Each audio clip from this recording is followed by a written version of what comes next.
Mula pertama saya mengucapkan salam sejahtera di dalam nama Tuhan Yesus Kristus buat semua kita. Oleh kemurahan Tuhan kita ada di dalam rumah Tuhan dan gunakan kesempatan mendengarkan firman Tuhan, sebab mendengarkan firman Tuhan adalah saat yang terindah dalam hidup kita ya. Gunakan kesempatan ini. Pada malam hari ini kita akan lanjut di dalam pemeriksaan kita di dalam kitab Wahyu pasal yang kedua. Ini studi kita dalam jemaat ini, kitab Wahyu pasal yang kedua, bagaimana Tuhan mau menyucikan kita seluruhnya. Tuhan mau menyucikan kita sampai sempurna. Walaupun kita ditandai dengan banyak kekurangan dan cacat celah, tetapi kalau kita mau mengalami pekerjaan Tuhan menyucikan kita, maka kita percaya apapun kekurangan kita, satu saat kita ditampilkan tanpa cacat celah. Nah, kita Wahyu pasal yang kedua, kita sudah sampai pada jemaat yang keempat, yaitu jemaat di Tiatira. Jemaat yang terakhir dalam kitab Wahyu pasal yang kedua, jemaat di Tiatira. Nah, dalam kitab Wahyu pasal 2 kita akan baca ayat yang ke-18 sampai ayat yang ke-23. Malam hari ini saya akan menekankan pada ayat 22 dan 23. Kita sudah memeriksa pada ayat-ayat sebelumnya, ayat demi ayat kita melihat, saya sudah melihat betapa besar, betapa banyak apa yang Tuhan ingin berikan buat kita lewat ayat-ayat ini, dan Tuhan sudah nyatakan buat kita pada hari-hari yang lalu ya. Nah, malam hari ini kita akan baca pada ayat yang ke-22 dan 23, tetapi karena ini suatu kaitan, kita akan lebih baik baca sejak ayat yang ke-18 supaya kita bisa mengikuti keseluruhan dari apa yang akan kita baca ini. Ayat yang ke-18. Dan tuliskanlah kepada malaikat jemaat di Tiatira, inilah firman Anak Allah yang matanya bagaikan nyala api dan kakinya bagaikan tembaga. Ya. Aku tahu segala pekerjaanmu, baik kasihmu maupun imanmu, baik pelayananmu maupun ketekunanmu. Aku tahu bahwa pekerjaanmu yang terakhir lebih banyak daripada yang pertama. Tetapi aku mencela engkau, karena engkau membiarkan wanita Isabel yang menyebut dirinya Nabiah, mengajar dan menyesatkan hamba-hambaku, supaya berbuat zina dan makan persembahan-persembahan berhala. Ya. Dan aku telah memberikan dia waktu untuk bertobat. Aku telah memberikan dia waktu untuk bertobat. Tetapi ia tidak mau bertobat dari zinahnya. Ya. Lihatlah, aku akan melemparkan dia ke atas ranjang orang sakit, dan mereka yang berbuat zina dengan dia akan kulemparkan ke dalam kesukaran besar, jika mereka tidak bertobat dari perbuatan perempuan itu. Dan anak-anaknya akan kumatikan, dan semua jemaat akan mengetahui bahwa akulah yang menguji batin dan hati orang, dan bahwa aku akan membalaskan kepada kamu setiap orang menurut perbuatannya. Haleluya. Dari ayat yang kita baca, maka apa yang ditampilkan kepada jemaat di Tiatira ini adalah bagaimana Yesus di dalam Urim dan Tumim sebagai imam besar memakai pakaian kebesaran imamatnya. Ada Urim dan Tumim, tidak disebutkan Urim itu batu atau benang atau apa, tetapi dari fungsinya Urim itu artinya terang, sedangkan Tumim itu artinya kesempurnaan dari keputusan penghukuman Allah. Dan itulah yang terjadi. Tuhan menampilkan diri seperti orang yang memiliki mata bagaikan nyala api. Nyala api itu sesuatu yang terang, tetapi juga dengan kaki bagaikan tembaga. Dan kaki bagaikan tembaga itu menunjukkan penghukuman. Dan itulah yang kemudian Tuhan nyatakan di dalam kitab Wahyu pasal yang kedua ayat 21, 22 dan 23. Ada penghukuman. Tuhan nyatakan buat jemaat ini, buat orang-orang yang tidak menggunakan kesempatan untuk bertobat. Dan ayat mengatakan, aku memeriksa hati batin orang untuk membalaskan setiap orang menurut perbuatannya. Nah, malam hari ini kita akan lihat, yaitu pada ayat yang ke-21, setelah kita sudah mendengarkan pada hari-hari yang lalu bagaimana ayat-ayat sebelumnya, kita sampai pada ayat 21, di mana pada ayat ini ayat mengatakan, dan aku telah memberikan dia waktu untuk bertobat. Dia yang dimaksudkan adalah perempuan Isabel, berulang-ulang kali saya katakan Isabel di sini bukan nama tetapi julukan. Perempuan Isabel itu diberi kesempatan untuk bertobat. Aku telah memberikan dia waktu, dalam bahasa lain menggunakan ruang, kesempatan untuk bertobat, tetapi ia tidak mau bertobat, ya. Tetapi ia tidak mau bertobat dari jinahnya. Dalam bahasa Indonesia ini sangat tepat, sebab saya membaca dalam terjemahan yang lain, King James, New King James, disebutkan tidak bertobat saja, hanya disebutkan tidak bertobat. Tetapi pada ayat ini menggunakan istilah tidak mau bertobat. Nah, saya akan perlihatkan di sini Tuhan mengatakan orang sejahat apapun, Tuhan masih memberikan kesempatan bertobat. Sebab apa?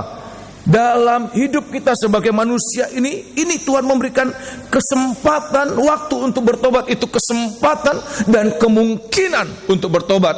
Sehingga sebenarnya tidak ada seorang pun yang seharusnya layak dihukum. Sebab apa? Tuhan memberikan kita sarana untuk mengalami pertobatan, untuk luput dari penghukuman Allah. Apa itu sarana? Nomor satu, kesempatan hidup dalam tubuh ini. Kesempatan hidup dalam tubuh ini adalah kesempatan yang paling indah. Tidak dialami oleh malaikat, juga tidak dialami oleh binatang. Binatang hanya memiliki jiwa, memiliki darah dan daging. Dia tidak memiliki roh. Malaikat hanya memiliki roh, tidak memiliki daging. Tetapi manusia memiliki tubuh, jiwa dan roh. Dan ayat mengatakan Tuhan sudah datang sebagai tubuh manusia. Seperti tubuh manusia yang berdosa, Tuhan datang untuk menebus tubuh itu.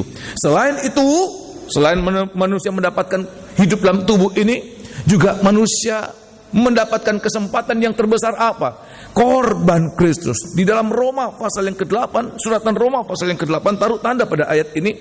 Inilah ruang yang Tuhan berikan.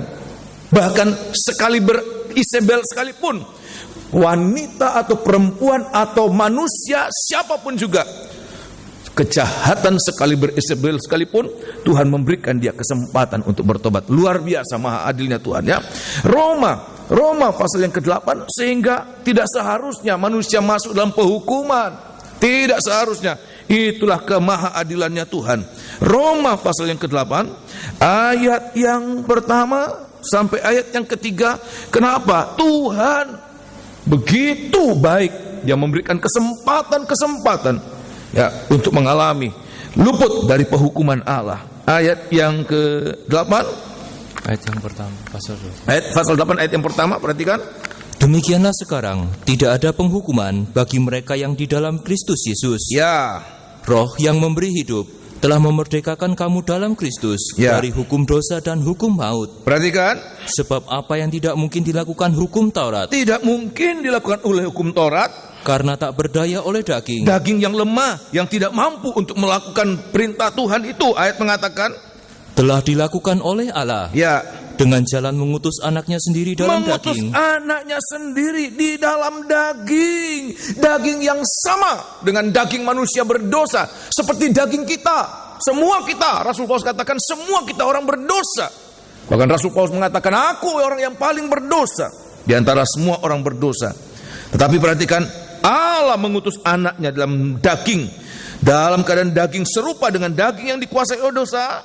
Yang serupa dengan daging yang dikuasai dosa karena dosa. Ya. Ia telah menjatuhkan hukuman atas dosa di dalam daging. Terima kasih, supaya hukuman Taurat itu tidak berlaku, supaya tuntutan itu tidak berlaku atas kehidupan kita. Kenapa? Sebab Tuhan telah menanggung itu di dalam pribadinya, dalam tubuh berdaging ini. Dia datang untuk kita. Bukan untuk manusia lain, bukan untuk manusia planet kalau ada, ya. Bukan untuk malaikat, bukan untuk binatang. Makhluk satu-satunya Tuhan datang ke dunia ini sebagai manusia berdarah daging adalah untuk kita manusia. Ya, manusia berdosa, sedosa apapun juga, ayat mengatakan selalu ada peluang untuk mengalami keampunan atau luput dari penghukuman. Oleh sebab itu di hari-hari ini gunakan kesempatan ini. Darah anak domba itu, darah Kristus itu, ayat mengatakan itu jalan pengampunan. Ibrani pasal yang ke-9, kitab Ibrani pasal 9, satu-satunya jalan. Oleh sebab itu tidak ada alasan seharusnya untuk harus menerima penghukuman. Tidak ada alasan. Kitab Ibrani pasal yang pertama 9, kitab Ibrani pasal 9 ayat yang ke-22. Perhatikan, sebab sarananya Tuhan berikan, kesempatan Tuhan berikan, peluang Tuhan berikan. Ya, ayat yang ke-22. Dan hampir segala sesuatu disucikan menurut hukum Taurat dengan darah. Dengan darah. Walaupun pada saat itu masih darah binatang. Dan Tuhan katakan itu terbatas. Ya, hanya menyucikan secara fisik, lahiriah saja. Tetapi dan tanpa penumpahan darah tidak ada pengampunan. Dan semua itu digenapkan. Bukan domba biasa, tetapi anak domba Allah yang telah menanggung semua dosa kita. Sehingga kesempatan untuk bertobat itu sebenarnya terbuka besar, terbuka luas. Ayat mengatakan Tuhan memberikan kesempatan, ruang untuk bertobat buat setiap manusia. Nah, oleh sebab itu biar inilah yang kita manfaatkan. Tetapi ya, di dalam kitab, sebelum kita masuk lanjutan, saya ingin baca ayat yang lain dalam Roma pasal yang kedua. Dalam Roma pasal yang kedua, kitab Roma pasal yang kedua ayat yang keempat. Tujuan hidup kita ini dalam tubuh daging ini. Ya, Roma pasal yang kedua ayat yang keempat.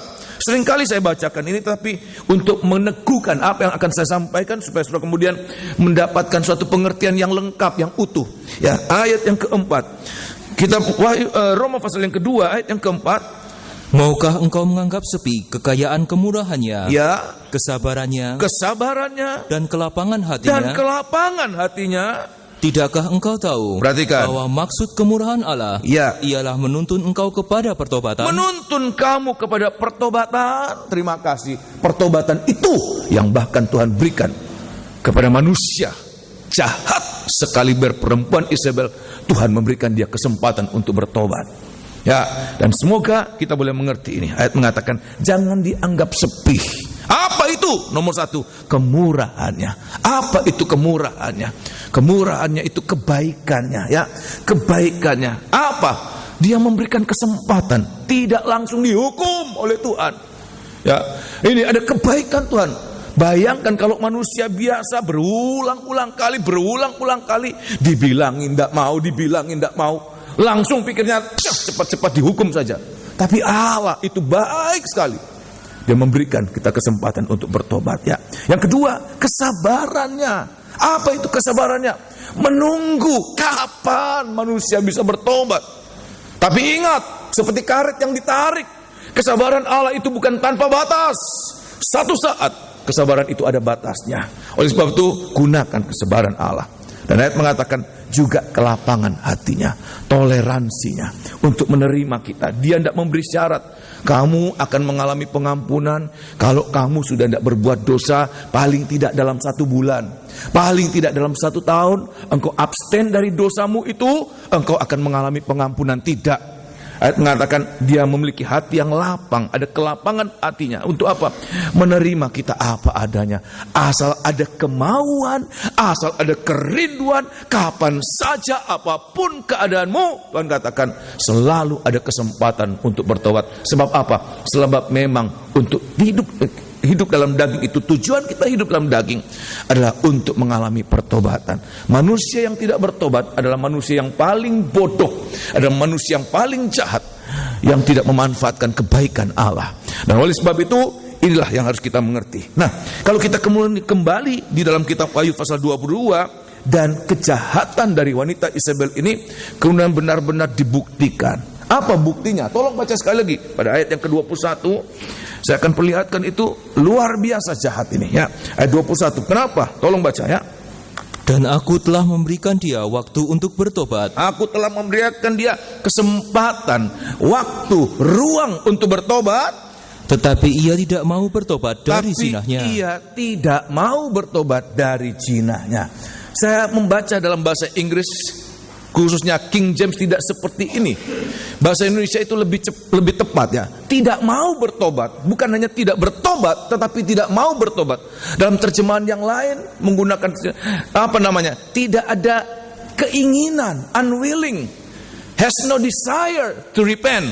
Dalam bahasa lain menggunakan istilah demikian, does not want to repent. Sedemikian Tuhan katakan, itulah keadaan jemaat, bukan jemaat ya, perempuan Isabel. Tuhan katakan dia tidak mau bertobat, tidak mau. Dan saya mau mengatakan tidak mau bertobat itu sebenarnya lebih jahat dari iblis. Kenapa saya mengatakan demikian? Iblis seandainya dia punya sarana untuk bertobat, seandainya iblis punya daging seperti kita, iblis sudah menjadi orang pertama yang bertobat. Tapi iblis tidak punya daging, dia tidak bertubuh seperti kita, dia punya darah seperti kita, sehingga dia tidak ada kesempatan bertobat dan dia tidak bisa bertobat. Seandainya iblis bisa bertobat, sejak dulu iblis sudah bertobat. Kenapa? Dia tahu benar siksa neraka itu begitu mengerikan.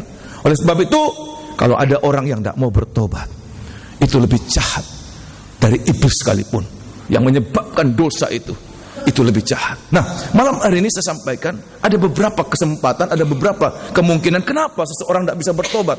Aku sudah mengatakan, kok bisa ya? Kok bisa ada kesempatan bertobat? Tuhan memberikan kesempatan, bukan pendeta, bukan orang tua, bukan, tetapi Tuhan yang memberikan kesempatan. Itu berarti pengampunan itu langsung dari siapa? Tuhan. Tuhan sendiri yang mengatakan, aku mengampuni engkau apapun dosamu. Begitu lapangnya Tuhan, hati Tuhan, tidak peduli sekotor apapun.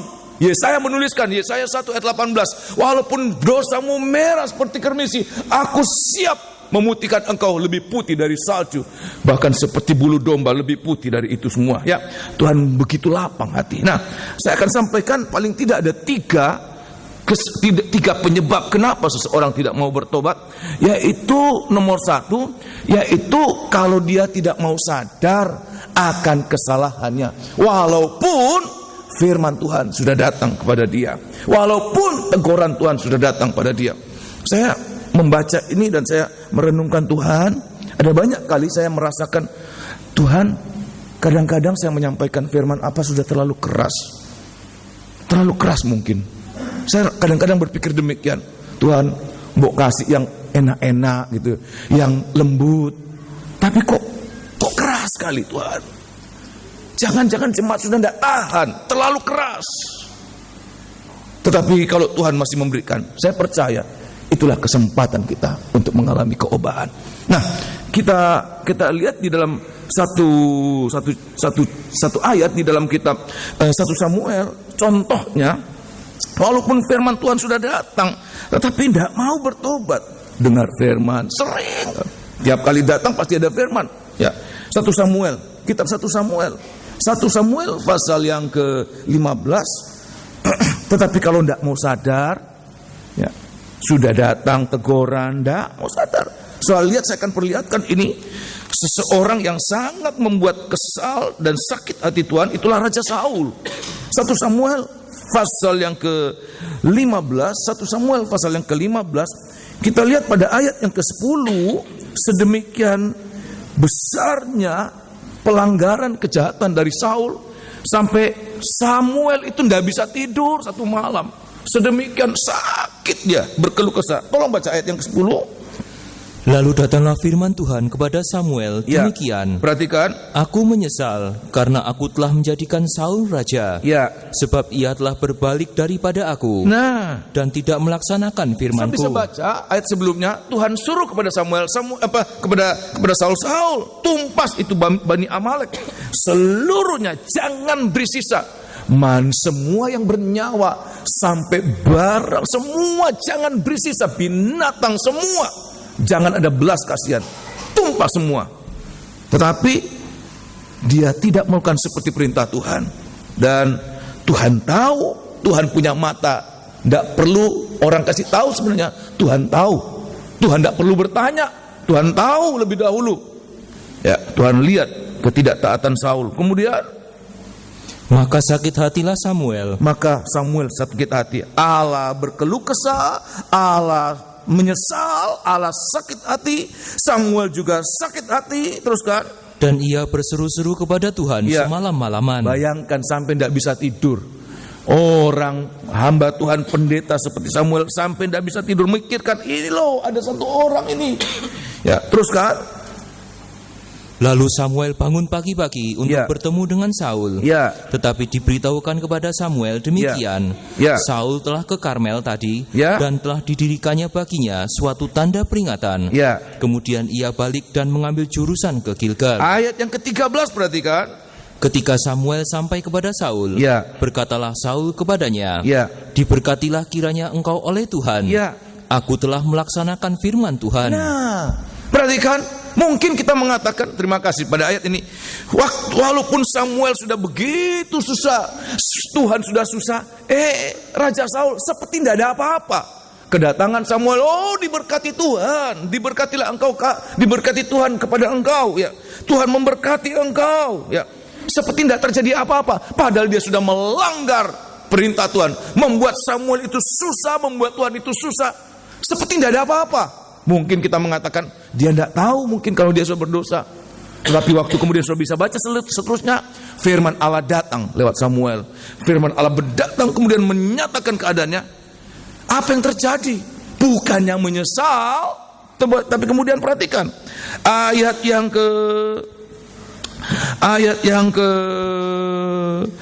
ke-24, baca seterusnya. Tetapi kita lihat pada ayat 24, apa kata Saul? Firman Allah datang dengan keras. Ya. Aku sudah tumpah semua, aku sudah melakukan firman Allah. Tuhan katakan, apa? Samuel katakan, apa suara yang aku dengar itu? Ya, kemudian berkilah lagi ayat 24, perhatikan. Berkatalah Saul kepada Samuel, ya, aku telah berdosa, ya, sebab telah kulangkai titah Tuhan dan permintaanmu. Ya, seharusnya pengakuan ini titik sampai ini. Cukup sampai itu sudah bagus. Tapi apa yang terjadi? Sudah ada kelanjutannya. Kenapa? Tetapi aku takut kepada rakyat. Ya, rakyat dikait-kaitkan. Rakyat kemudian diminta untuk turut menanggung. Sebenarnya rakyat tidak melakukan itu. Ya, teruskan. Karena itu aku mengabulkan permintaan mereka. Ya. Maka sekarang, ya, ampunilah kiranya dosaku. Ya. Kembalilah bersama-sama dengan aku. Ya. Maka aku akan sujud menyembah kepada Tuhan. Bukan kesadaran sebenarnya, tetapi untuk menyelamatkan diri. Tidak mau mengakui kesalahannya. Tidak mau menanggung apa yang dia sudah perbuat untuk melanggar firman Tuhan. Sehingga apa yang terjadi? Saul tidak mendapatkan kesempatan untuk mengalami pengampunan. Saul tidak bertobat. Sampai pada akhirnya dia lebih dalam. Sampai pada satu saat dia justru pergi kepada orang-orang yang dia sudah basmi, para petenung, para peramal, para pemanggil arwah. Justru dia pergi minta pertolongan kepada mereka. Sebab apa? Tuhan sudah undur. Dia mencari jawaban firman Allah. Firman Allah sudah datang menegur dia. Dia abaikan, dia tangkis. Ada saja alasan dia tangkis. Sampai satu saat dia mau cari firman Allah untuk menegur dia, tidak ada lagi. Kenapa? Sebab memang dia tidak mau sadar. Tuhan sudah menyatakan dengan firman-Nya yang keras, dia tidak mau sadar keadaannya. Sehingga apa yang terjadi? Tidak ada kesempatan untuk bertobat. Hatinya begitu keras dan dia tidak mau bertobat. Ini yang pertama. Yang kedua, kenapa seseorang kemudian menjadi tidak mau bertobat? Apatis, putus asa. Di dalam kitab Roma pasal yang ke-7, Rasul Paulus sempat merasakan, dia sempat seperti putus asa. Oh Tuhan, aku ini orang berdosa, aku ini tidak layak, aku ini orang yang jijik Tuhan. Aku ini tidak ada yang bagus dalam hidupku ini. Seringkali kalau kita berusaha untuk melepaskan diri dengan kemampuan kita akan diperhadapkan dengan satu saat kita tidak mampu untuk melepaskan diri. Sebab memang manusia itu lemah, tidak mampu. Sudah mencoba, tapi bukan malah bertobat, malah lebih jahat lagi. Akibatnya apa? Apatis, putus asa. Tolong baca pada ayat yang ke-8, pasal yang ke-7, ayat yang ke-18. Perhatikan ayat yang ke-18 atau ayat 17 lebih dulu. Kalau demikian, ya, bukan aku lagi yang memperbuatnya, tetapi dosa yang ada di dalam aku. Sebab dosa itu sudah terlanjur menyatu dalam daging. Dia katakan dalam ayat yang pasal yang ke-6, dosa ini menyatu dalam tubuh daging, tubuh dosa ini. Cocok. Dosa bersarang dalam tubuh daging ini. Sehingga ayat mengatakan, bukan aku lagi yang berbuat, tetapi dosa yang di dalam dagingku ini. Terus kan? Sebab aku tahu, ya, bahwa di dalam aku, ya, yaitu di dalam aku sebagai manusia, ya, tidak ada sesuatu yang baik. Ya.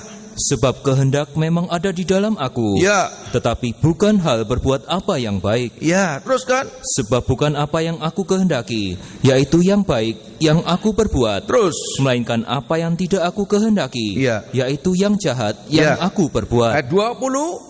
Jadi jika aku berbuat apa yang tidak aku kehendaki, Ya.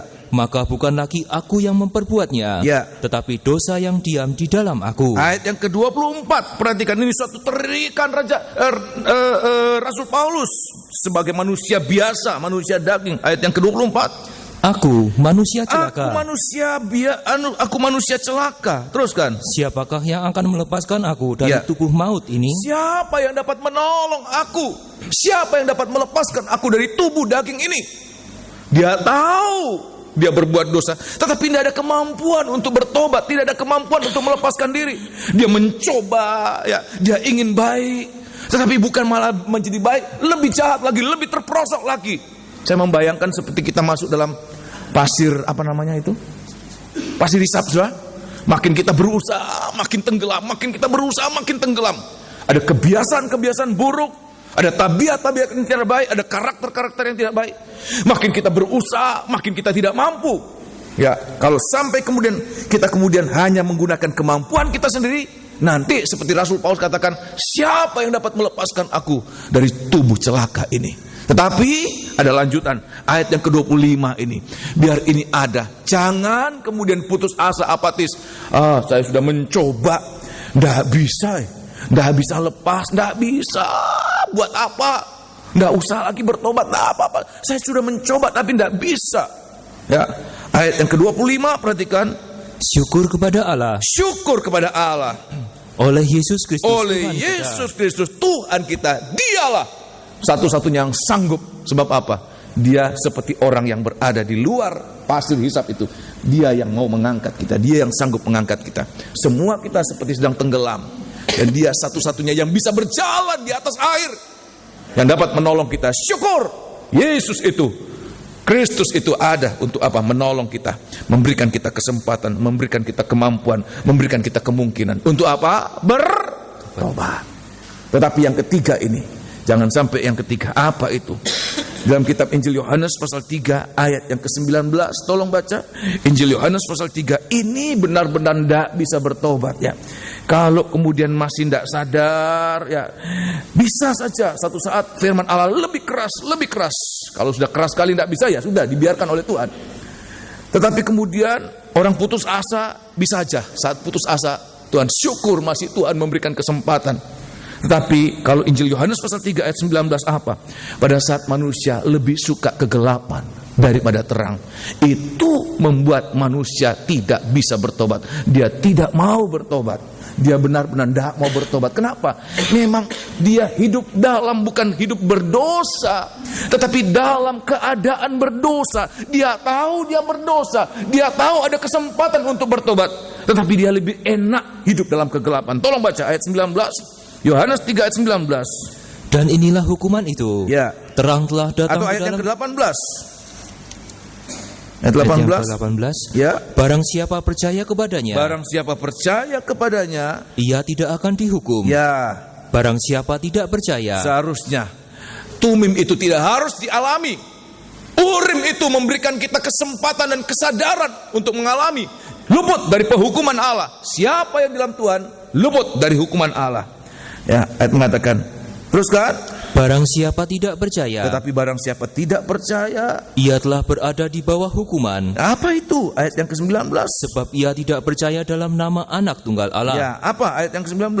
Dan inilah hukuman itu. Ya. Terang telah datang ke dalam dunia. Terang telah datang ke dalam dunia. Tetapi manusia lebih menyukai kegelapan daripada terang. Manusia lebih menyukai kegelapan daripada terang. Sebab perbuatan-perbuatan mereka jahat. Ya, karena mungkin pikirnya dosa itu, kejahatan itu, kenajisan itu mengenakan daging memang, menguntungkan daging memang.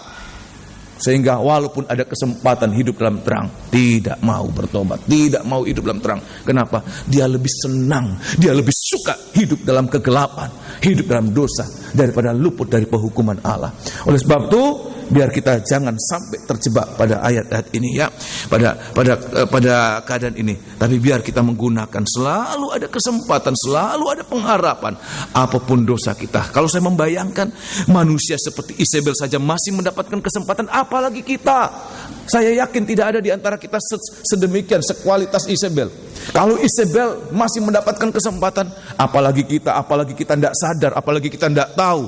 Firman Tuhan datang, selalu terbuka lebar kesempatan untuk mengalami pengampunan. Amin. Nah, malam hari ini saya akan perlihatkan macam apa hukuman yang Tuhan ancamkan kepada jemaat di Tiatira ini. Kita baca dalam kitab Wahyu pasal yang kedua. Kitab Wahyu pasal yang kedua. Wahyu pasal yang kedua, supaya jangan kemudian tidak memanfaatkan kesempatan. Pengampunan itu ada, tetapi seseorang tidak memanfaatkan pengampunan itu. Ya, Tuhan memberikan ruang yang besar, ruang yang lebar, kesempatan masih hidup dalam tubuh ini. Kita tidak tahu berapa lama kita hidup dalam tubuh. Jangan katakan, oh saya masih bertahun-tahun masih hidup, sekarang saya habiskan, tidak apa-apa, toh saya masih hidup, nanti berapa puluh tahun lagi. Siapa yang tahu hidup manusia? Kesabaran Tuhan itu untuk setiap orang berbeda. Oleh sebab itu, biar kita manfaatkan. Kalau hari ini kita masih bisa hidup, hari ini kita masih mendengarkan firman Allah, hari ini kita menggunakan kesempatan. Kita tidak tahu besok apa masih bisa mendengar lagi, besok ada kesempatan lagi. Tetapi kita mendengarkan hari ini, manfaatkan itu ya. Nah, kita Wahyu pasal yang kedua, saya akan perlihatkan mulai ayat yang ke-22. Nah, Tuhan katakan ini yang akan Tuhan segera jalankan ya, kalau mereka tidak mau bertobat. Ayat yang ke-22, perhatikan, yang nomor 1 ada 3 hukuman yang Tuhan nyatakan. Ayat yang ke-22, lihatlah, aku akan melemparkan dia ke atas ranjang orang sakit ya, dan mereka yang berbuat. Terima kasih. Pada bagian ini saja ya. Lihatlah, aku akan melemparkan dia ke atas ranjang orang sakit. Dia yang dimaksudkan tidak lain dari siapa saudara? Perempuan Isabel ya. Ayat mengatakan dia akan dilemparkan ke atas ranjang orang sakit. Memang dalam bahasa lain hanya disebutkan ranjang ya. Tetapi ada terjemahan lain juga disebutkan ranjang orang sakit. Lebih tepat memang ranjang orang sakit. Apa artinya ini? Orang yang tidak mau bertobat, maka ayat mengatakan satu saat dia seperti orang yang tergeletak di atas ranjang orang sakit. Apa artinya? Sampai mengalami tidak berdaya, lumpuh ya. Walaupun kuat, kalau orang sudah sakit, apalagi sakit parah, saudara, biar dia petinju, biar dia pegulat, biar dia orang kaya, biar dia apapun, dia presiden, dia apapun raja. Tapi kalau dia sudah tergeletak, terbaring di atas ranjang orang sakit, dia tidak bisa buat apa-apa, dia tidak berdaya, mengalami kelumpuhan, tidak mampu berbuat apa-apa. Jangankan untuk orang lain, untuk dirinya sendiri dia tidak mampu untuk membantu dirinya sendiri. Oh, kita harus lihat ini, perhatikan ini tidak menggunakan kesempatan untuk bertobat. Saya tidak menakut-nakuti, tapi akan mengalami ini. Tuhan katakan apa? Dia nanti satu saat tidak berdaya. Jangan katakan, oh saya kuat, oh saya mampu, oh saya punya uang, oh saya punya apa. Ayat mengatakan dia akan terbaring saja seperti orang sakit yang tidak berdaya. Oleh sebab itu, biar hari-hari kita memanfaatkan. Kalaupun kita sempat terbaring sebelum mati, walaupun sudah terbaring tidak berdaya, tetapi masih belum, nyawa itu tercabut dari badan kita. Walaupun kita seperti orang terbaring di rumah sakit tidak berdaya. Apalagi kalau saya lihat orang-orang yang sudah di ICU, saudara, muka ya sudah pakai oksigen ya, semuanya benar-benar tidak berdaya. Biar dia pembesar, biar dia orang kaya, biar dia petinju, biar dia orang kuat, kalau sudah mengalami demikian tidak berdaya, saudara. Tetapi kalaupun sedang dalam keadaan demikian, tapi dia masih bisa berseru, Tuhan tolong ampuni Tuhan. Ayat mengatakan satu jalan, bertobat, mengalami pengampunan, maka dia akan bangkit kembali. So, percaya demikian, amin? Ya, tolong baca dalam kitab Injil Matius pasal yang ke-9. Oh, ini jalan ini, pengampunan ini, minta ampun dan mengalami pengampunan, kembali bertobat. Kenapa bisa mengalami pengampunan? Ada pertobatan. Tuhan lihat ada kerinduan untuk bertobat. Begitu dia ingin bertobat, Tuhan katakan sembuh. Biar dia sudah terbaring di tempat orang sakit. Tolong baca ya, Injil Matius pasal 9. Kitab Injil Matius pasal 9 ayat yang kedua. Injil Matius pasal yang ke-9 ayat yang kedua, perhatikan. Ada orang yang sudah terbaring di tempat tidur. Tempat tidur ini bukan tempat tidur biasa, tapi seperti ranjang orang sakit. Ayat yang ke-9, ayat yang kedua, pasal 9 ayat 2. Maka dibawa oranglah kepadanya seorang lumpuh yang terbaring di tempat tidurnya. Ya. Ketika Yesus melihat lumpuh, iman mereka, tidak berdaya, tidak berfungsi, tidak bisa berbuat apa-apa, lumpuh. Semuanya lumpuh. Kalau sudah lumpuh, sudah membuat apa? Tidak bisa apa-apa, sudah. Tinggal dia menunggu, tidak mampu menolong dirinya. Teruskan. Ketika Yesus melihat iman mereka, ya, berkatalah ia kepada orang lumpuh itu, perhatikan, percayalah hai anakku, dosamu sudah diampuni. Dengan kata lain, bertobatlah. Kenapa? Aku masih memberikan kesempatan bertobat, dan engkau bisa bertobat. Sebab apa? Aku mau mati untuk engkau, supaya engkau tidak mati binasa. Seperti Tuhan mengatakan, aku mau mati untuk engkau. Apapun ketidakberdayaanmu, aku mau mati untuk engkau. Korban Tuhan itu begitu kuat. Dan ayat mengatakan apa? Pada saat dia percaya itu, dia mau bertobat, dia mau diampuni. Ya, apa itu? Ayat yang ke-6, perhatikan. Tetapi supaya kamu tahu, ya, bahwa di dunia ini Anak Manusia berkuasa mengampuni dosa. Nah, pertobatan itu menghasilkan pengampunan dosa. Teruskan. Lalu berkatalah ia kepada orang lumpuh itu, ya, bangunlah, angkatlah tempat tidurmu. Justru bukan dia yang tergeletak, bukan dia berada di atas tempat tidur seperti dia tidak mampu berbuat apa-apa, tapi ayat mengatakan justru dia angkat tempat tidurnya. Teruskan. Dan pulanglah ke rumahmu. Ya. Lalu orang itu pun bangun lalu pulang. Ya. Maka orang banyak yang melihat hal itu takut, lalu memuliakan Allah yang telah memberikan kuasa sedemikian itu kepada manusia. Saya teringat pada waktu pertama ayah kami merintis pekerjaan Tuhan di Manado, juga mengalami seperti orang yang demikian. Dia kena, waktu itu perjuangan permesta, dan dia kena tembak, dan proyektil dari peluru itu tertinggal di dadanya, dan itu membuat dia kemudian susah bernafas dan sedang menuju kepada kematian. Tetapi waktu kemudian ayah kami datang, tidak kenal siapa orang itu, cuma namanya orang cari jiwa di rumah sakit. Oh, mau didoakan? Mau, sebab memang rata-rata orang Kristen mau didoakan, mau. Tapi dalam hati dia katakan, orang ini kalau dia orang benar, 3 hari saya harus keluar dari rumah sakit itu. Betul, saudara.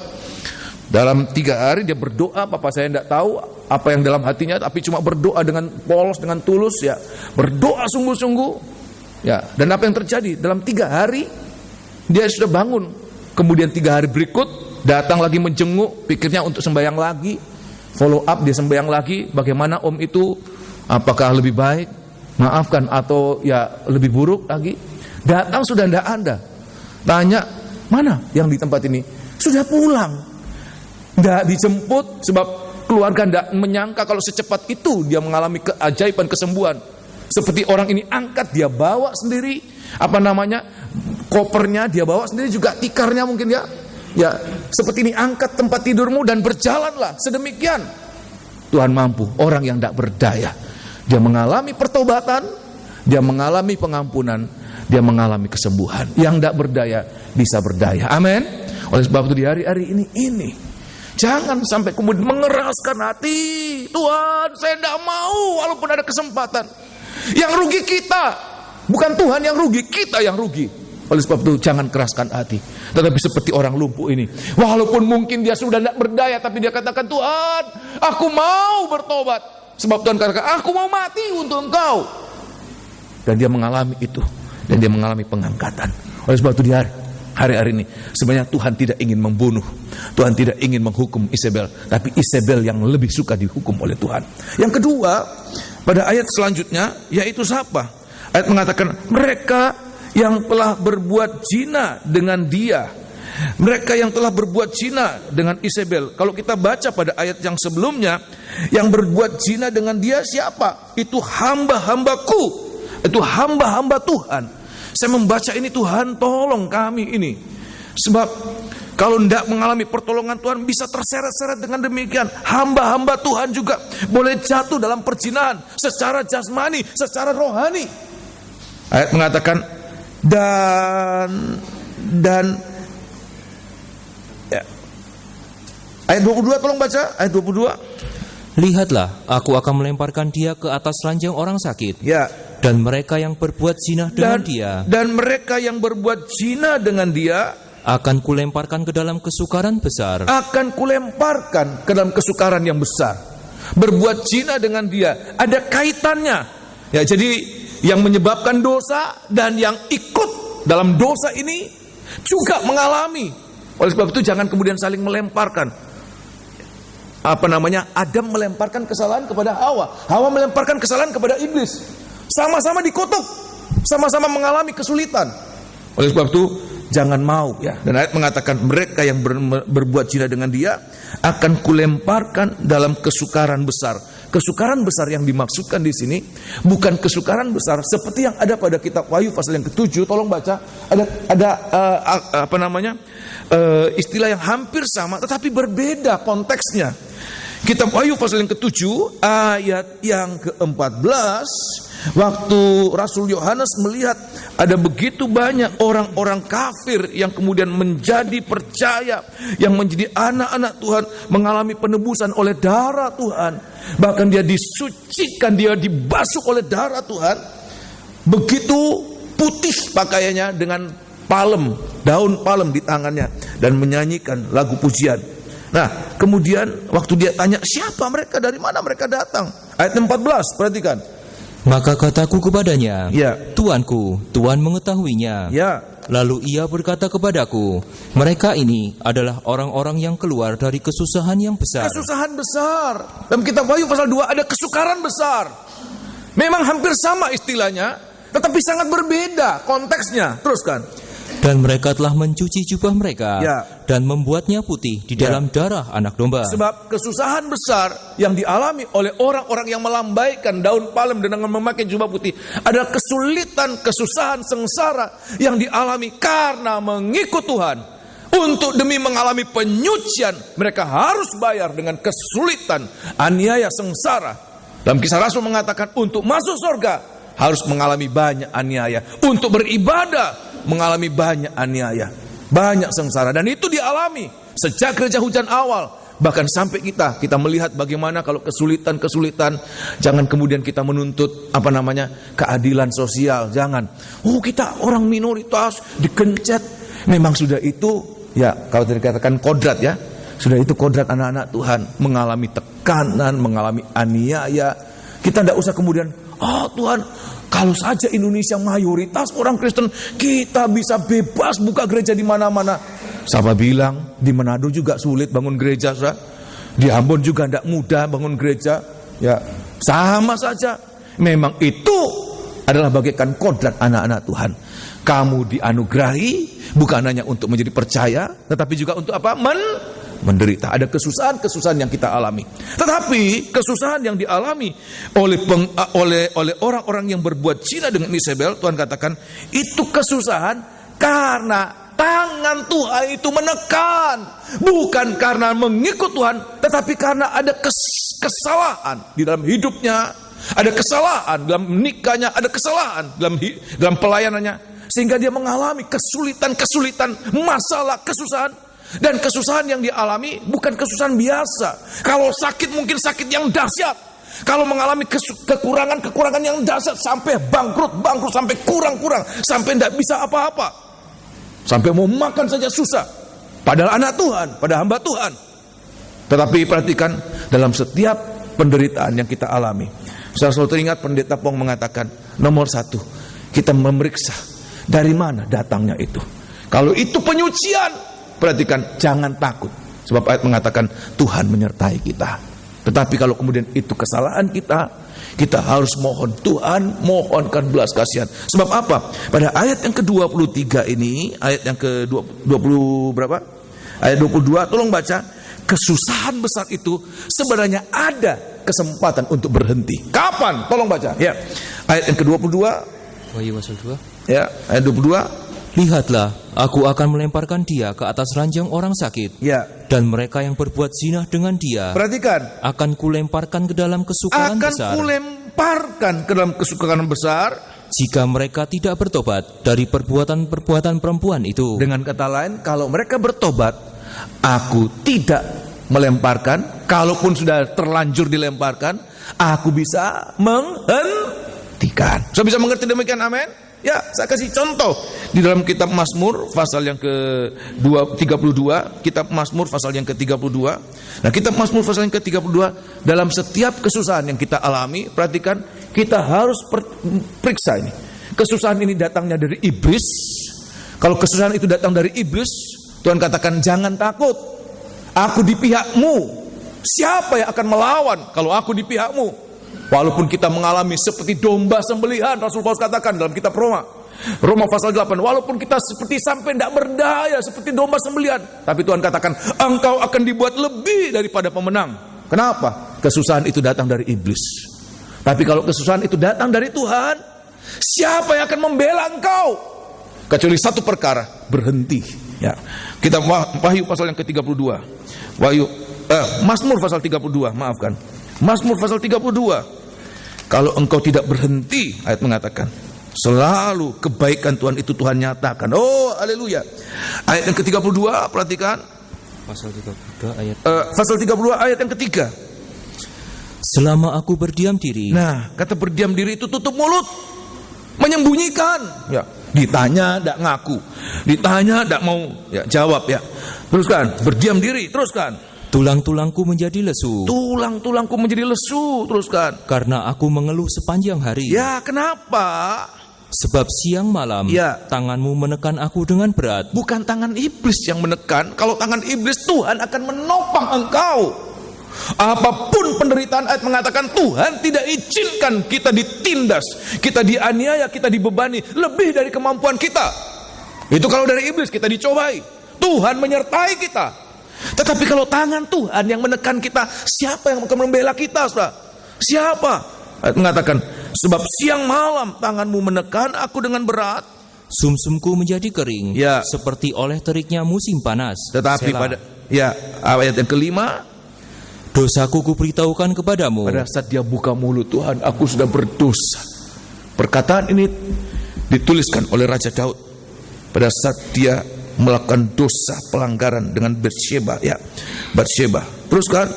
Dosaku kuberitahukan kepadamu, dan kesalahanku tidaklah kusembunyikan. Aku berkata, aku akan mengaku kepada Tuhan pelanggaran-pelanggaranku, dan engkau mengampuni kesalahan karena dosaku. Ayat mengatakan, begitu kita minta ampun, begitu kita berhenti, begitu kita bertobat, ayat mengatakan, saat itu juga setiap kesusahan itu berhenti, tepat pada waktunya. Contohnya siapa? Waktu Yunus lari dari hadapan Tuhan, apa yang terjadi? Tanah atau laut yang tenang sekali. Ayat mengatakan, langsung apa saudara? Bergejolak, langsung dibikin apapun juga tidak bisa. Buang semua barang-barang, buang semua beban-beban, tidak berhenti-berhenti. Kenapa? Sumber. Dia melawan Tuhan, bukan melawan setan. Kalau melawan setan, Tuhan menolong kita. Tapi dia melawan Tuhan, siapa yang dapat membela? Baru pada saat kemudian Yunus dibuang. Pada saat Yunus dibuang, berhenti langsung berhenti. Oleh sebab itu, biar di hari-hari ini kita boleh mengerti Tuhan dalam setiap kesulitan yang kita alami.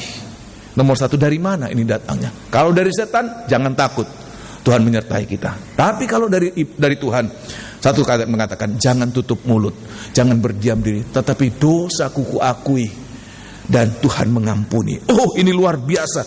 Tuhan itu baik sekali. Tolong baca ya. Ayat yang kelima, begitu diakui, begitu dimohonkan pengampunan, secepat itu juga datang pengampunan. Oh, haleluya. Luar biasa kebaikan Tuhan ini ya. Dosaku kuberitahukan kepadamu, dan kesalahanku tidaklah kusembunyikan. Aku berkata, aku akan mengaku kepada Tuhan. Aku akan. Sebenarnya kalau aku akan berarti belum mengaku ya. Baru saja kerinduan untuk bertobat, baru saja kerinduan untuk mengaku. Itu sudah Tuhan hargai. Ya, kerinduan untuk bertobat. Tuhan, saya merindu untuk bertobat. Walaupun aku tidak mampu Tuhan, tapi saya merindu untuk bertobat. Ya, baru kerinduan. Ya, itu sudah Tuhan hargai dengan pengampunan. Sekali lagi, aku berkata, ya, aku akan mengaku kepada Tuhan pelanggaran-pelanggaranku. Ya. Dan Engkau mengampuni kesalahan dan karena Engkau dosaku. Engkau sudah mengampuni kesalahan-kesalahanku karena dosaku. Terima kasih. Luar biasa baiknya Tuhan. Oleh sebab itu di hari-hari ini, jangan bodoh. Apalagi kalau kita sudah tahu, ini gara-gara ini. Yunus itu tahu, terjadinya gejolak ini gara-gara aku. Waktu ditanya, terus kita mau bikin apa ini? Buang aku ke laut. Orang-orang takut, sah. Oh, mau buang orang ini, tapi dibuang aku ke laut. Begitu Yunus dibuang, begitu dosa diakui, begitu cepat itu juga laut yang bergejolak itu kemudian berhenti. Oleh sebab itu di sini kita harus mengerti, ya, ada kesulitan, ada kesusahan besar. Dari mana datangnya? Kalau dari iblis, jangan takut. Tapi kalau dari Tuhan, harus takut. Kitab Injil Lukas mengatakan kita harus takut kepada Dia. Oleh sebab itu kita mengakui, secepatnya kita mengakui ada pengampunan.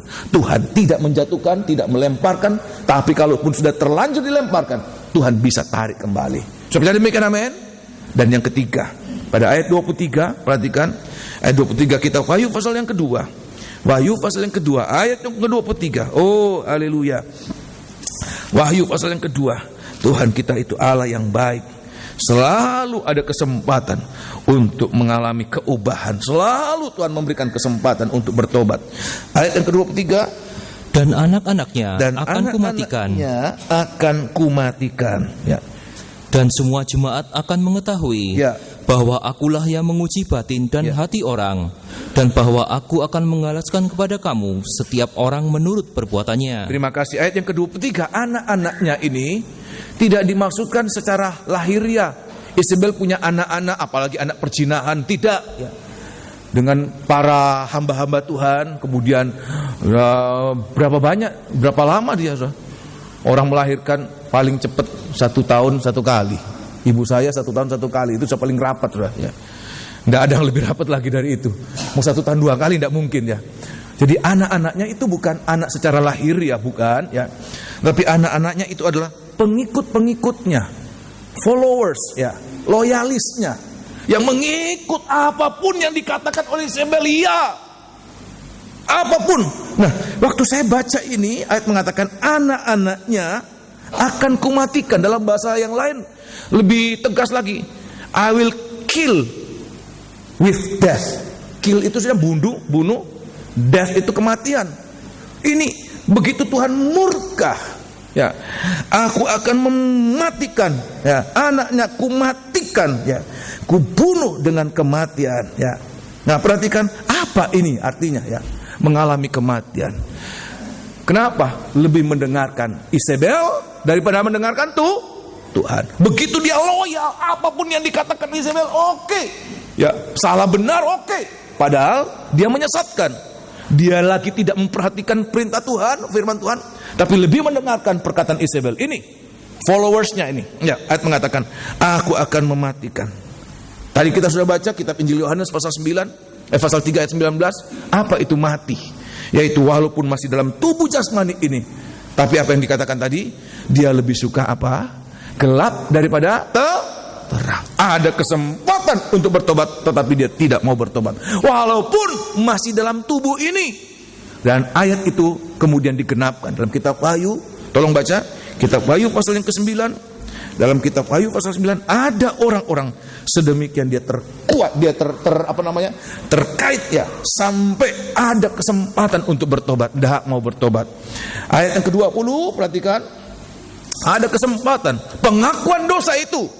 Kitab Ibrani mengatakan, baru aku akan bertobat, Tuhan sudah mengampuni. Ya, apalagi kalau dia benar-benar bertobat, betul Tuhan menyatakan pengampunan, ya. Itikat untuk bertobat saja, kerinduan untuk bertobat Tuhan sudah sangat hargai. Apalagi kalau dia benar-benar bertobat. Oh, haleluya. Ayat yang ke-20, tetapi manusia lain yang tidak mati oleh malapetaka itu. Ini luar biasa, sangkakala ke-6 ini luar biasa ini. Mulai sangkakala sebelumnya, mulai dari meterai sebelumnya, mengalami ya. Ini sudah penghukuman yang ke-13. Penghukuman yang 13 ya, mengalami itu 13 penghukuman tidak bertobat. Dan tetapi manusia yang lain yang tidak mati oleh malapetaka itu tidak juga bertobat dari perbuatan tangan mereka. Ya. Mereka tidak berhenti menyembah roh-roh jahat. Sama yang seperti terjadi pada jemaat di Tiatira. Ada menyembah roh-roh jahat, berhala-berhala, terus kan? Dan berhala-berhala dari emas dan perak. Ya, ini kekayaan menjadi berhala itu, terus kan? Dari tembaga, ya, batu, dan kayu yang tidak dapat melihat atau mendengar atau berjalan. Ya. Dan mereka tidak bertobat daripada pembunuhan. Mereka juga tidak bertobat dari apa? Pembunuhan, sihir, percabulan, dan pencurian. Tidak bertobat. Pasal yang ke-16 ayat yang ke-11. Pasal 16 ayat yang ke-11. Kemudian sampai pada cawan yang kelima. Cawan yang kelima. Sudah ada 19 penghukuman. Dia sudah menerima 19 penghukuman. Sebab pada 7 kali 3 penghukuman. Itu dia sudah pada cawan yang kelima. Ayat mengatakan juga tidak bertobat. Ayat yang ke-11 atau ayat yang ke-10 lebih dulu. Dan malaikat yang kelima menumpahkan cawannya ke atas takhta binatang itu. Dan kerajaannya menjadi gelap. Dan mereka menggigit lidah mereka karena kesakitan. Dan mereka menghujat Allah yang di surga karena kesakitan dan karena bisul mereka. Tetapi mereka tidak bertobat dari perbuatan-perbuatan mereka. Seharusnya kalau orang sadar, kalau orang waras, apalagi kalau dia tahu ini kesalahan, ini masalah karena dosanya. Ya, paling tidak ada penyesalan atau dia berteriak, Tuhan tolong ampuni. Tapi apa yang terjadi, Saudara? Bukannya minta ampun kepada Tuhan, malah dia marah. Tuhan, kenapa engkau jatuhkan penghukuman? Kenapa engkau? Ayat mengatakan mereka menghujat Tuhan, mereka tidak bertobat, mereka menghujat Allah di surga karena mereka sakit. Oleh sebab itu di hari-hari ini itu penghukuman. Sudah mendapatkan kesukaran besar, tetapi bukan malah bertobat, malah menghujat Tuhan. Jangan sampai itu terjadi. Oleh sebab itu Tuhan memberikan kita kesempatan. Ada kesempatan. Tuhan memberikan terang firman Allah. Untuk apa? Kita bisa menyadari. Tadinya kita tidak tahu, apalagi kalau kita tidak tahu, Saudara. Firman Allah dijelaskan untuk kita tahu. Oh iya, saya pikir benar. Sebab dari 5 jemaat yang benar-benar ada kesalahan, mereka semua tidak menyadari kesalahan mereka. Oleh sebab itu Tuhan katakan, aku adalah terang. Aku adalah Urim. Aku tetapi juga adalah Tumim, yang menerangi dan menghukum. Kemudian lanjut pada ayat yang ke-23. Ya, lanjut tadi Wahyu pasal yang kedua, ayat yang ke-23. Ya, ini ya. Dan anak-anaknya akan kumatikan. Perhatikan. Dan semua jemaat akan mengetahui bahwa akulah yang menguji batin dan hati orang. Semua jemaat mengetahui. Perhatikan, di saat terjadi penghukuman, ayat mengatakan, untuk apa Tuhan menghukum? Supaya menjadikan semua orang jemaat itu tahu bahwa Tuhan itu memberikan kesempatan untuk bertobat, tetapi juga Tuhan konsekuen. Kalau tidak mau bertobat, Tuhan hukum supaya mendatangkan rasa takut buat jemaat yang lain. Dan supaya jemaat mengetahui bahwa akulah Tuhan yang menguji batin dan hati orang, dan aku akan membalaskan setiap orang menurut perbuatannya. Ya, dalam bahasa aslinya batin dan hati itu, batin itu menggunakan istilah ginjal, kidney, ya. Sedangkan hati itu kardia, jantung, ya. Dimana dua perkara ini, jantung dan ginjal ini, saya ingat waktu Tuhan Yesus di atas kayu salib, seorang prajurit itu menusuk lambungnya, tembus ya ginjal dan jantungnya, sehingga keluar apa, Saudara? Darah dan air. Jadi kita lihat bagaimana Tuhan meneropong sampai di dalam hati dan batin orang. Batin itu sesuatu yang sangat dalam. Itu apa-apa yang paling dalam, tidak ada orang tahu. Batin itu hanya diketahui oleh setiap pribadi. Sesuatu yang disimpan, disembunyikan. Tapi ayat mengatakan Tuhan tahu. Sehingga kalau Tuhan sudah menerangi, tidak ada yang tersembunyi, semua transparan. Kalaupun kita mengatakan tidak, ingat Ananias dan Safira datang kepada Tuhan lewat Rasul Petrus pada saat itu. Dia mau mendustai, tapi waktu itu Rasul Petrus seperti mengalami menjadi imam besar dengan Urim dan Tumim. Dia katakan kepada Ananias, kenapa engkau mendustai Allah? Walaupun tidak ngomong, dia tidak dengar jual berapa. Kenapa engkau mendustai Allah? Langsung hari itu juga, saat itu juga datang Tumim, rebah. Kemudian datang Ananias. Sudah bisa baca kitab Kisah Rasul ya. Ananias datang, lebih lembut, ada kesempatan untuk bertobat. Katakan yang benar, Tuhan katakan. Apakah engkau menjual seharga demikian? Itu adalah kesempatan. Sudah ditanya oleh Tuhan, kalau mau ngaku itu takut ya, gak, maaf. Tapi kalau sudah ditanya oleh Tuhan, itu adalah kesempatan Tuhan buka jalan. Ngaku, apa yang terjadi? Tidak ngaku, malah menyangkal. Sehingga pada saat itu Rasul Petrus katakan, engkau lihat itu anak-anak muda itu, kaki-kaki anak-anak buah yang baru menguburkan suamimu, akan segera menguburkan engkau. Langsung saat itu juga geblak. Kenapa? Ada terang, tetapi juga ada penghukuman bekerja pada saat itu. Dan saat itu ayat mengatakan semua jemaat takut gentar. Kenapa? Tuhan datang untuk menyatakan kewibawaannya, untuk menyatakan otoritasnya, untuk menyatakan pembalasannya buat setiap orang menurut perbuatannya. Sudah berbuat tetapi ada kesempatan. Perbuatan yang terbesar dari orang berdosa adalah mengalami pertobatan dan tidak mendapatkan itu. Dia tidak menggunakan itu. Oleh sebab itu di hari-hari ini kita lihat, oh Tuhan, biarlah Roma pasal 8 tidak ada penghukuman dalam jemaat ini. Kita berdoa, Tuhan, jangan ada sampai ada penghukuman. Sebab apa? Tuhan memberikan kita kesempatan yang besar, ruang yang besar untuk mengalami luput dari penghukuman Allah. Kenapa kita begitu bodoh untuk harus masuk dalam penghukuman, apalagi lebih suka penghukuman daripada anugerah Tuhan? Kesempatan itu Tuhan berikan. Setiap orang yang memanfaatkan kesempatan itu, ayat mengatakan justru dia mengalami pengangkatan. Pada ayat 26 ini akan saya bawakan nanti beberapa waktu yang akan datang, tetapi saya akan perlihatkan luar biasa untuk jemaat ini. Ayat yang ke-26, dan barang siapa menang. Ya, kata menang di situ apa? Bertobat. Dia mengaku, dia mengalami pemulihan. Tuhan katakan barang siapa menang, Tuhan katakan apa? Dan melakukan pekerjaanku sampai kesudahannya. Ya. Kepadanya akan kukaruniakan kuasa atas bangsa-bangsa. Oh, luar biasa. Tadinya tidak berdaya.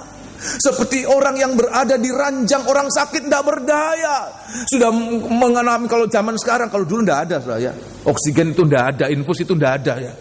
Ya, semua alat-alat ini semua tempel di badan ini, tidak berdaya. Tapi waktu dia bertobat, dia bangkit. Ayat mengatakan, bukan hanya bangkit biasa, ayat mengatakan, aku akan memberikan dia kuasa yang besar. Aku akan mengaruniakan kepada dia kuasa atas bangsa-bangsa. Ayat 27. Dan ia akan memerintah mereka dengan tongkat besi. Luar biasa.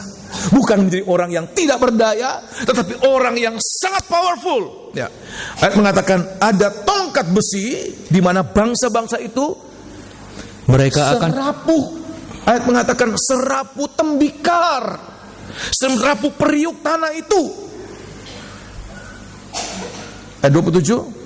Dan ia akan memerintah mereka dengan tongkat besi. Ya. Mereka akan diremukkan seperti tembikar tukang periuk. Ya. Sama seperti yang kuterima dari Bapakku. Ya, terima kasih. Jadi, ayat mengatakan orang-orang di Tiatira, kalau mereka mau mendengarkan, mereka mau gunakan kesempatan yang Tuhan berikan itu, justru bukan menjadi orang yang tidak berdaya, tapi ayat mengatakan memiliki kuasa yang sangat besar, seperti kuasanya Tuhan Yesus. Oh, luar biasa, ayat mengatakan seperti kuasanya Tuhan Yesus dengan tongkat besi, di mana bangsa-bangsanya dihancurkan, diremukkan seperti tembikar tukang periuk itu, dihancurkan dengan gada besi. Luar biasa. Oleh sebab itu di hari-hari ini semua masalah, semua kesulitan itu seperti begitu mudah. Semua penghalang itu, penghalang, rintangan, kita belum pernah mengalami demikian. Tapi satu saat ayat mengatakan kita akan melihat semua rintangan membuat kita tidak bisa beribadah, semua masalah yang membuat kita susah, semua ayat mengatakan semudah kita pegang gada besi, memecahkan apa? Tembikar. Begitu mudah, saudara. Tiar. Gak ada halangan yang dapat merintangi. Sekuat itu. Sebab apa? Tuhan memberikan kuasanya kepada orang-orang yang mau memanfaatkan kemurahan Tuhan. Oleh sebab itu malam hari ini, inilah firman Tuhan buat kita. Tuhan itu baik. Ada panjang sabar, ada kelapangan hatinya. Tetapi ingat, kalau kemurahan itu tidak manfaatkan, justru yang terjadi kemarahan Tuhan, murka Allah yang besar. Tetapi kita bukan untuk itu. Kita diciptakan untuk menerima anugerah Allah. Seperti Rasul Paulus katakan, aku orang paling berdosa, tapi aku mengalami anugerah yang besar itu. Untuk apa? Menjadi contoh buat aku, buat saya ini, buat kita semua. Untuk kita boleh mengalami. Sebagai ayat terakhir, jangan dulu tutup Alkitab ya. Kita baca ini. 1 Timotius. 1 Timotius. Saya belum mengatakan ayat terakhir ya. Kok refleks aja tutup semuanya ya. Ya, 1 Timotius ya, 1 Timotius. 1 Timotius pasal yang pertama ya, 1 Timotius pasal pertama. Ayat yang ke-16 atau ayat yang ke-15. 1 Timotius pasal pertama ayat yang ke-15 mulai. Perkataan ini benar dan patut diterima sepenuhnya. Kristus Yesus datang ke dunia untuk menyelamatkan orang berdosa. Siapa yang tidak berdosa, saudara? Siapa tidak berdosa? Kita berdosa. Semua orang berdosa. Kalau saja Rasul Paulus mengatakan dia orang berdosa, apalagi saya, saudara? Apalagi kita. Kita apanya Rasul Paulus? Tidak ada bandingannya. Teruskan. Dan di antara mereka, akulah yang paling berdosa. Tetapi justru karena itu aku dikasihani, agar dalam diriku ini, sebagai orang yang paling berdosa, perhatikan, Yesus Kristus menunjukkan seluruh kesabarannya. Dengan demikian, aku menjadi contoh bagi mereka yang kemudian percaya kepadanya. Menjadi contoh buat orang yang percaya kepadanya dan mendapat hidup yang kekal. Terus. Hormat dan kemuliaan sampai selama-lamanya bagi Raja segala zaman, Allah yang kekal, yang tak nampak, yang esa. Orang yang luput dari penghukuman Allah, justru dia akan memuliakan Allah. Bagaimana orang berdosa yang layak dihukum boleh kemudian mengalami pengampunan. Ayat mengatakan hormat, kemuliaan sampai selama-lamanya bagi Raja segala zaman, Allah yang kekal, yang tak nampak, dan yang esa. Amin. Oleh sebab itu di hari-hari ini selalu ada jalan pengampunan, selalu ada jalan ruang terbuka untuk kita luput dari penghukuman Allah ya. Kita akan bangkit berdiri, kita akan nyanyikan satu lagu. Kita akan menggunakan apa yang Tuhan sudah berikan buat kita pada malam hari ini ya. Tidak ada orang yang tidak berbuat kesalahan, tetapi sehebat